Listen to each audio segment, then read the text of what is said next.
Dear students, in this class we are going to do one more problem using the Smith chart. In the last class I already told you how to find the reflection coefficient, standing wave ratio and the input impedance of a transmission line. And now in this class, along with those parameters, we are also going to calculate the positions of V maximum and V minimum on the transmission line. So you see this problem. If a 100 plus J 150 ohms load is connected to a 75 ohms transmission line, find gamma or K, that means the reflection coefficient, B, the standing wave ratio S, and C, the admittance of the load, and D, the input impedance at 0.4 lambda from the load, and E, the locations of V maximum and V minimum with respect to the load if the line is 0.6 lambda long. And finally, you have to find out the input impedance at the generator also. That means in this class, we are going to calculate some more parameters. Okay. You know very well, Smith chart is nothing but the graphical representation of the reflection coefficient in the complex plane, and it consists of two types of circles, R circles and X circles. And if you want to locate the impedance on the Smith chart, it is nothing but the intersection of R circles and X circles. So now, in order to find all these parameters, the very first point is you have to locate the load impedance point, that is 100 plus J 150 ohms. But whenever you want to locate this point on this Smith chart, and you have to find out the normalized values, because in the Smith chart always you have to represent a point in the normalized form. What do you mean by normalized form? Very simple, dividing by the characteristic impedance. So what is the characteristic impedance he has given? 75 ohms. So if you see this, if you take this circuit here, this is the characteristic impedance is 75 ohms, the load is 100 plus J 150. So Z small l is equal to, normalized impedance is equal to 100 plus J 150 divided by 75. This is nothing but the normalized form. That means dividing by the characteristic impedance. Then ZL is equal to, if you simplify, this is 1.33 plus J2.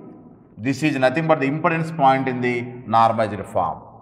So you have to locate this point on the Smith chart first. So ZL is telling it is the intersection of 1.33 R circle and plus J2, that means it is a reactance circle. As it is plus, it is above this horizontal axis. So once again, please try to understand, Smith chart is nothing but the interconnection of two R circles and as well as X circles. Positive imaginary circles will be on the upper half and negative reactant circles will be on the lower half like this. That means it is plus J, it is minus J. And coming to the directions, this clockwise direction, this is CW. Clockwise direction means this is nothing but towards generator. This is the direction of towards generator. Exactly, if you are taking in the counterclockwise direction, this is towards load. Towards load. So now, what is the normalized impedance given here? It is the intersection of 1.33 and J2. That means reactant circle. Plus J means upper half. So now locate that point here. So what is this 1.33 circle? So this is one circle and this is 0.2. So 1.33 means it is in between 1.2 to 1.4. Then this is, and J2 means this one like this. So I can say this is J2, frankly speaking this is J2 and this is 1.33 circle. That's why this is the point of your normalized impedance. That normalized impedance is nothing but your ZL is equal to 1.33 plus J2. This is nothing but the normalized impedance. So let it be, it is nothing but a point P.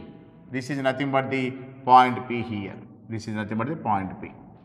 Now the center of the circle is nothing but 1.0. This is the center. Now connect these 2 points using a scale. This is nothing but OP, and try to extend this point up to the periphery of the chart, that means the biggest circle. So let us extend this like this. This is okay. Now this is O and this is P, and let it be, this point is nothing but the Q. Once you represented the load impedance here and try to measure the length of this each and every piece OP and OQ using the scale, then it will be, what is OP here? OP means this is nothing but the OP, this is 15 centimeters, and OQ means it is nothing but 22 plus. Therefore, I can say, here you can write down here, OP is equal to 15 centimeters, and you can say OQ is equal to 22.8 centimeters. So this OP divided by, this part divided by OQ will give you the reflection coefficient.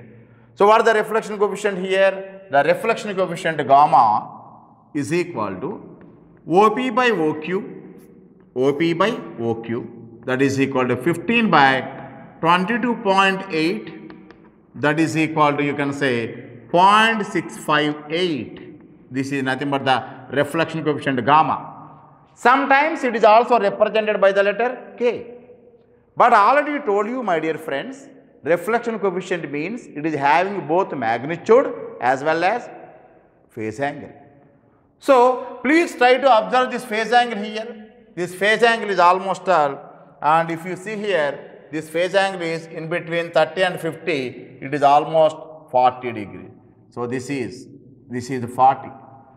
So that's why I can say this is the phase angle for your reflection coefficient. That's why the reflection coefficient gamma is equal to 0.658 is the magnitude at an angle 40 degrees. This is the reflection coefficient from your graph.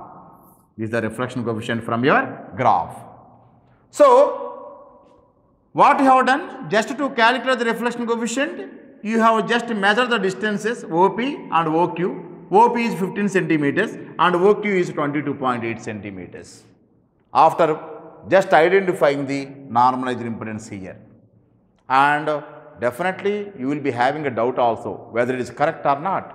Then definitely it can be checked using your equations. So the reflection coefficient gamma is equal to, you know, ZL minus Z0 divided by ZL plus Z0. This is the basic equation required here. So the reflection coefficient gamma is equal to, what is ZL here? ZL is nothing but 100 plus J150. So 100 plus J150 the load minus 75 divided by 100 plus J150 plus 75. Simple friends, just simplify this equation and using your calculator, then definitely you are going to get, this is 0.659 is the magnitude at an angle 40 degrees. So this is from your equations. Whereas this is from your graph, and definitely both are equal. So you got the same reflection coefficient gamma here. So sometimes we are representing it using your K letter also. It is for our convenience. So once you get this reflection coefficient, then let us do this for the next one, that is nothing but the standing wave ratio. So how to get the standing wave ratio? Very simple. You take this OP as radius, this is OP as radius, and draw the circle here like this using your compass. So take a compass and draw the circle here like this, and take this is the radius, and draw the circle like this. This is the circle, and you are going to get this VSWR circle like this, VSWR circle. So just for clarity, I am highlighting this using your blue sketch here so that you can understand what exactly this. So this is nothing but the circle. Like this, you have drawn a circle using the OP as a radius, and this is the circle. Now, okay, right? Like this, you have to draw this circle using this OP as a radius, and now identify at which point actually it is intersecting this positive real axis.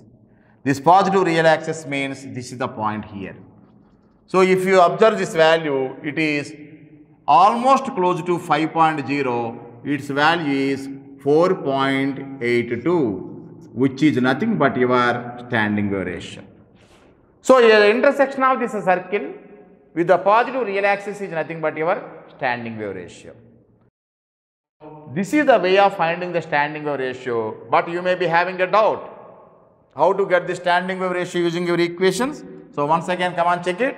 Use for the standing wave ratio, S is equal to, you know this, 1 plus gamma divided by 1 minus gamma. This is the equation.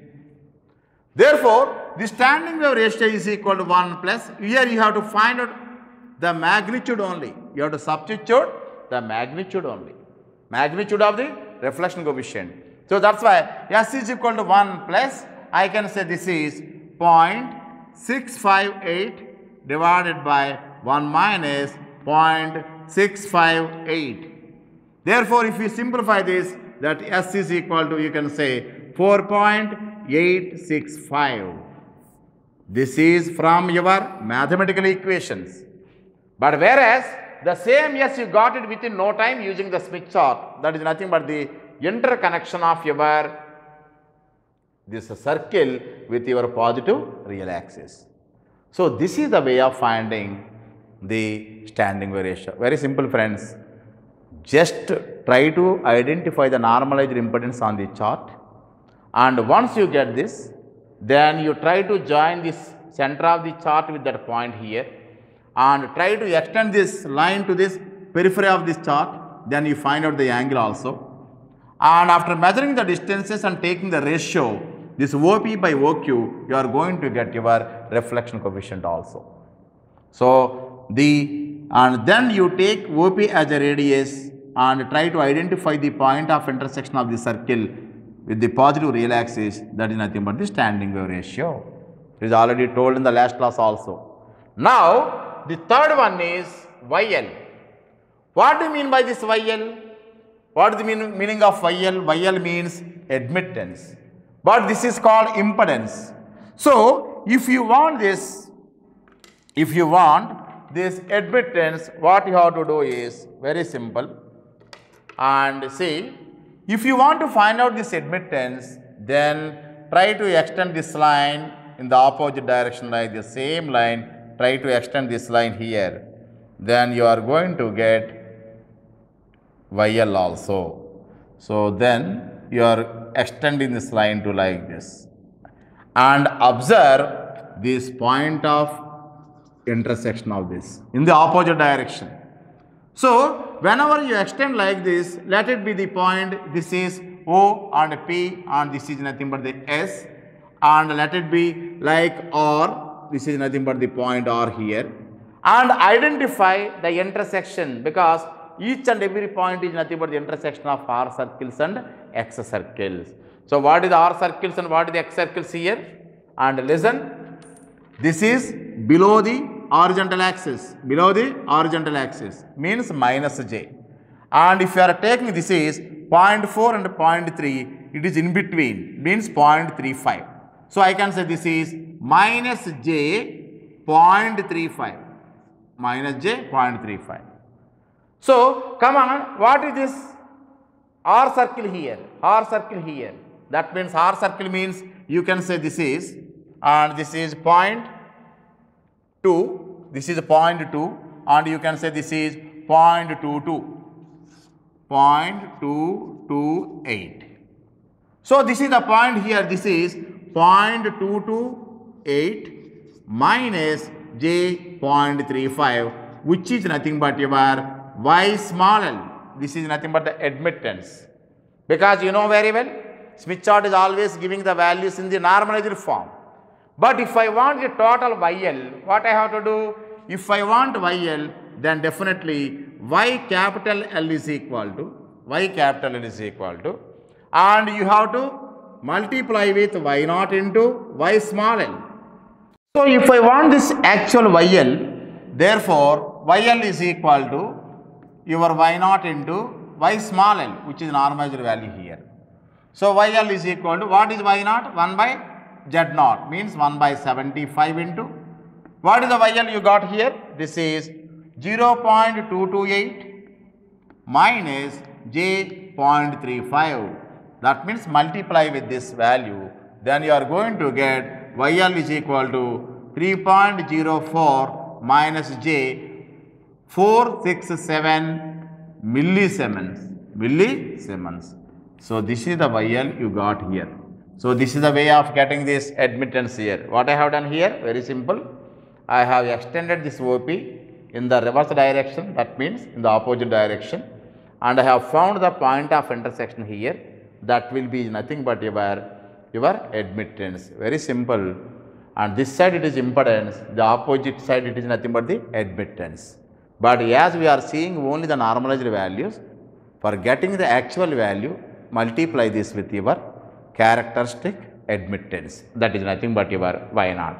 So if you are having any doubt here, then definitely you can check with your equations. That means you know very simple, YL is equal to 1 by ZL. Okay, what is the ZL he given here? It is 1 divided by 100 plus j 150, and this is called YL. And if you simplify this, this is equal to 3.07 minus j 4.62 millisiemens. This is nothing but the YL.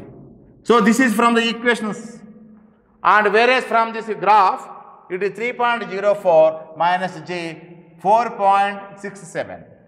So generally a small variation will be there from the actual values to the Smith chart values. So this is the way of finding the admittance using this Smith chart. Now we are going to calculate the input impedance at 0.4 lambda from the load.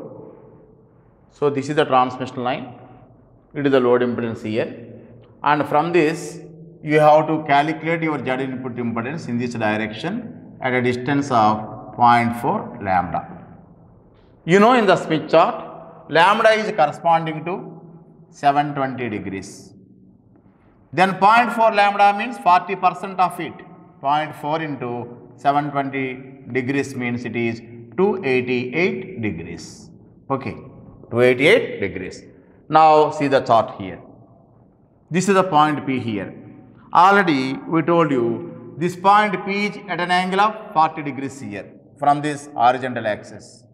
So this is 40, and if you complete half revolution here, it is 180. 180 plus 40 means 220, and here it is 220, 230, 240, 250, 260, 270, 280 and 288.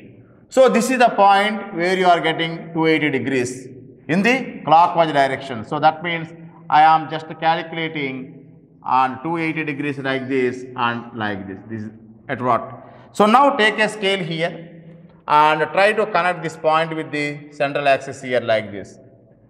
This is the point. So let it be the point is T here, and how many degrees here it is? 288 degrees towards the generator. Now observe what are the coordinates of this point. These coordinates of the points is clearly indicating that it is a 0.3 resistance circle. This is 0.3. Okay. And the reactance circle is, you can say this is 0.6 and this is almost all it is 0.63.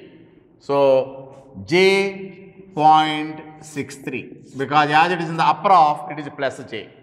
So this is the nothing but the input impedance in the normalized one. Z input is normalized one. So if I want the total impedance means it should be multiplied by the characteristic impedance. Therefore, Z small n is equal to, from the graph, you can say 0.3 plus J 0.63. If I want Z capital N is equal to, Zn should be multiplied with your characteristic impedance. That means you can say 0.3 plus J 0.63 should be multiplied with your 75 ohms here, and you are going to get your Z capital N from the graph is equal to, you can say 22.5 plus J 47.25 ohms. This is nothing but the input impedance of the transmission line at a distance 0.4 lambda from the load. If you are having a doubt, already you know the mathematical equation for finding the input impedance. So what is the input impedance here? Input impedance is equal to, you know, Z0 into ZR plus J Z0 tan beta L, okay, plus Z0 plus J ZR tan beta L, and here you substitute beta is nothing but 2 pi by lambda, okay, and L is nothing but, you can say, your 0.4 lambda, and you are going to get the same value, almost the same value like this. That is almost Z input is equal to, if you are simplifying this, it will be 21.9 plus J 47.62 ohms like this. So this is the way of doing the cross check with your actual equations. But remember friends, here using the equations it is taking much more time. But if you know about the Smith chart, within no time you are calculating all these values. So I would like to summarize like this here. The step 1 is plot the normalized impedance here. Step 2, you have to just draw the line to the center of the chart. That means you connect to OP and extend up to OQ. And take the ratio of OP to OQ. It is a reflection coefficient. Observe the angle here. It is nothing but the reflection angle. And once you know this, take OP as radius and draw the circle like this. This is called as VSWR circle. Whatever the circle we have drawn here, it is VSWR circle, voltage standing wave ratio. And observe where it is intersecting with the positive real axis, it is nothing but the standing wave ratio. And then, if you extend your OP in the backward direction, that means in the opposite direction, whatever the point you are actually taking here, it is nothing but the admittance. That means your Smith chart is also used to find out the admittance also. And sometimes it can be used as an admittance diagram also, right? So now he is asking the input impedance at a particular distance here, and this is the point, actually this is the load. From the load you have to move towards the generator. How many degrees? 0.4 lambda means it is 280 degrees. So just go for the 280 degrees like this and observe the point here, and the point of intersection with this VSWR circle, it is clearly indicating that 0.3 plus J 0.63. And as it is a normalized one, if you want the actual input impedance, it should be multiplied by the characteristic impedance. Okay. I hope you understood how to find out this input impedance. Let us continue the same problem in the next class for finding the locations of V maximum and V minimum with respect to the load, and if the line is 0.6 lambda long, and the input impedance at the generator. So one by one, if you understand, then it is very easy to utilize this chart, and definitely you are always seeing and you are always observing that within no time you are finding the parameters. So lot of time will be saved if you are having a practice on the Smith chart. I hope you understood how to utilize the Smith chart. So let me continue the same problem in the next class. Okay, thank you.